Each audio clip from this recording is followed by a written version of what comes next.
Hello everyone, welcome back to my channel UGC NET with Pinku. So आज हम लोग पढ़ेंगे सेल ऑफ गुड्स एक्ट 1930 के delivery, document of title to goods, sale and agreement to cell section 4। और ये जो है आपका पार्ट 2 है। पार्ट 1 मैंने ऑलरेडी अपलोड कर दिया है। अगर आपने नहीं देखा है तो मेरे चैनल पे जाके देख लीजिएगा। और एक और बात, सेल ऑफ गुड्स एक्ट को हम लोग पूरा कंप्लीट करेंगे, तो इसके जो आगे फर्दर जो भी पार्ट्स है वो भी मैं अपने चैनल पे जल्दी लेकर आऊंगी। तो चलिए स्टार्ट करते हैं। सबसे पहले हम लोग ये देखते हैं कि हमारा डिलीवरी होता क्या है। डिलीवरी ऑफ गुड्स आपका वो होता है जिसमें कि एक वॉलेंट्री ट्रांसफर ऑफ पोजेशन होता है, यानी हम लोग अपनी इच्छा से जो गुड्स होती हैं उसको ट्रांसफर करते हैं from one person to another, that is called delivery of goods. Delivery of goods भी आपके आगे 3 टाइप के होते हैं, जिसमें से फर्स्ट होती है आपकी एक्चुअल डिलीवरी। एक्चुअल डिलीवरी आपका क्या होता है, आइए देखते हैं।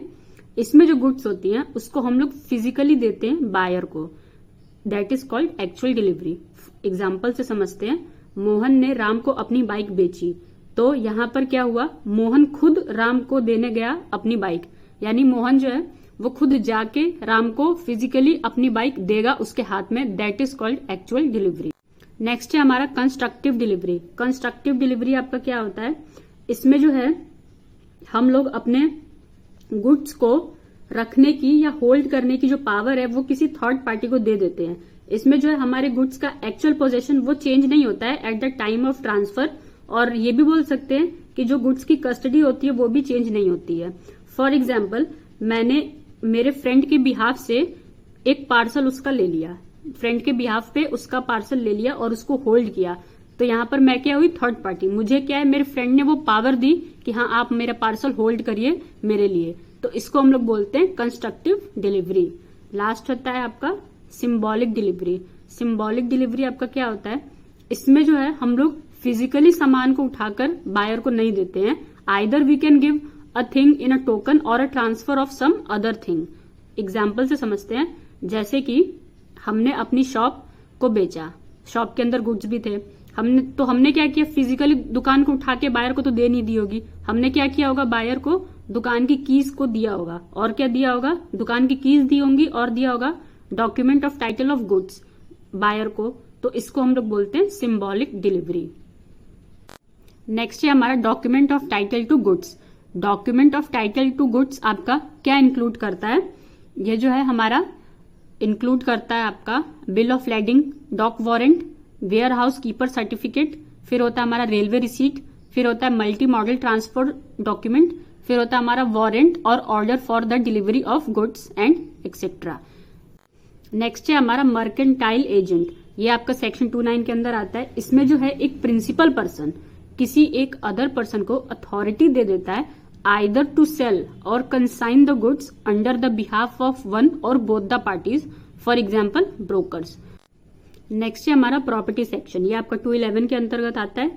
जर्नल प्रॉपर्टी मीन्स कोई भी land building, that is general property, इन सब की all ownership rights of the goods.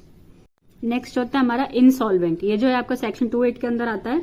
Insolvent का मतलब अगर मैं जर्नल या कॉमन भाषा में बोलूं तो दिवाला निकल जाना किसी का भी, है ना, यानी कि कोई भी पर्सन जो अनएबल हो जाता है या असमर्थ हो अपने ऑर्डिनरी बिजनेस के डेट्स को पे करने के लिए, दैट इज कॉल्ड इंसॉल्वेंट। फिर हमारा आता है प्राइस। ये आता है आपका सेक्शन 210 के अंदर। प्राइस मीन्स आप सबको पता है ये money consideration for a sale of goods, यानी कोई भी सामान के बदले पैसा। नेक्स्ट है हमारा quality of goods. The quality of goods जो है वो रेफर करता है क्या क्या, प्रोडक्ट की स्टेट एंड कंडीशन को, that is called quality of goods. Next है हमारा sale and agreement to cell section 4।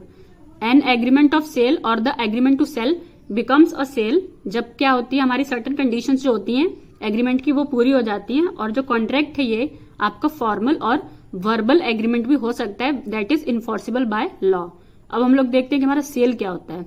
So cell आपका अकॉर्डिंग टू द सेक्शन 4(3) आपका ये बोलता है कि प्रॉपर्टी इन द गुड्स जो है वो ट्रांसफर कर दिए जाते हैं immediately from seller to buyer, then the contract is known as sale. Next है हमारा agreement to sale. Agreement to sale भी आपका सेक्शन 4(3) के अंदर आता है। इसमें क्या डिफाइन किया गया है कि जो हमारी गुड्स की ओनरशिप होती है वो इमीडिएटली ट्रांसफर नहीं की जाती। इसका ऑब्जेक्टिव क्या होता है कि हम लोग गुड्स को ट्रांसफर करेंगे but at some future date को, और वो भी कब करेंगे, जब एक बार हमारी कंटीजेंट क्लॉज और सर्टेन कंडीशंस जो है एग्रीमेंट की वो सेटिस्फाई हो जाएंगी, तब हम लोग गुड्स को ट्रांसफर करेंगे एट फ्यूचर डेट पर। That is called agreement to sale. Next है हमारा characteristics of contract of sale. तो सबसे पहला कैरेक्टरिस्टिक्स आपका होता है टू पार्टीज, यानी कि दो पार्टीज होती हैं, एक बायर और एक सेलर। फिर है हमारा transfer of property. Transfer of property क्या होता है, जिसमें हमारी जो ओनरशिप होती है गुड्स की वो ट्रांसफर होती है from seller to the buyer. इसमें जो हमारे ओनरशिप है गुड्स की that should must be take place from seller to the buyer. फिर है आपका गुड्स। गुड्स का मतलब आप सबको पता है मूवेबल प्रॉपर्टी। जो भी हमारी मूवेबल प्रॉपर्टी है वो हमारी इंक्लूड होगी गुड्स के अंदर। नेक्स्ट है हमारा प्राइस। तो ट्रांसफर ऑफ प्रॉपर्टी जब भी होता है तो वो कैश कंसिडरेशन पर ही होता है, तो इसको या मनी कंसिडरेशन पर बोल सकते हैं, ऐसा होता है, तो इसको हम लोग बोलते हैं प्राइस। फिर है आपका, फिर क्या होता है हमारा, ये और क्या क्या इंक्लूड करता है, it includes both sale and agreement to sale. फिर अ कॉन्ट्रैक्ट ऑफ सेल में भी ये क्या होना चाहिए, एब्सोल्यूट और कंडीशनल। फिर है अ कॉन्ट्रैक्ट ऑफ सेल में बी इन राइटिंग, ओरल और एम्प्लॉयड। राइटिंग में होना चाहिए, ओरल में होना चाहिए। एंड लास्ट आपका बोलता है essential elements of valid contract must be present. जो भी हमारे एसेंशियल एलिमेंट होते हैं वैलिड कॉन्ट्रैक्ट के वो प्रेजेंट होने चाहिए। So that's it for today's video. अगर आपको वीडियो थोड़ी सी भी हेल्पफुल लगी हो, don't forget to like, share, subscribe my channel. Thank you.